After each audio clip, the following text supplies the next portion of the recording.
Mobile judge denied bond for the man charged in Monday night's double shooting at Warren Street and St. Anthony Street downtown, not far from Mardi Gras parade routes. Anthony Orr is accused of shooting into a car, hitting his ex-wife and her boyfriend. That man died from his injuries. News 5's Amber Grigley is following this story, shedding new light on a broader issue surrounding domestic violence. They have to come by law enforcement. For the executive director of Penelope House, Tony and Torrance. Okay. When people think of domestic violence, they think of what they've heard about before, where it's the punching and the kicking, or maybe it's emotional abuse or financial abuse or things like that. But they don't think of it in terms of one thing leads to another. And that's exactly what happened Monday night. In a preliminary hearing Wednesday morning, it was revealed that Anthony Orr tried to confront his ex-wife earlier in the day while she was on a Mardi Gras float.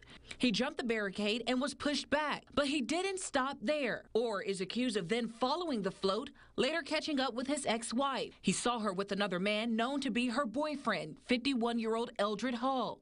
Orr then shot into the car, hitting his ex-wife.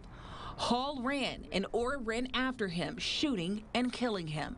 I think there are quite a few people that are victims of domestic violence in their home behind closed doors, and no one knows. After looking through Orr's records, we have learned that he has been arrested and charged with domestic violence multiple times, dating back to at least 8 years.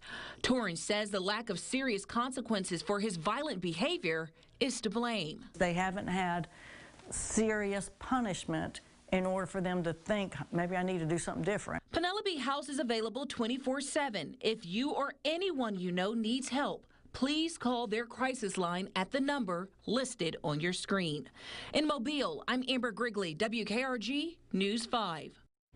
Orr is charged with murder, 2 counts of attempted murder, and shooting into an occupied vehicle. He's due back in court on March 2nd for arraignment.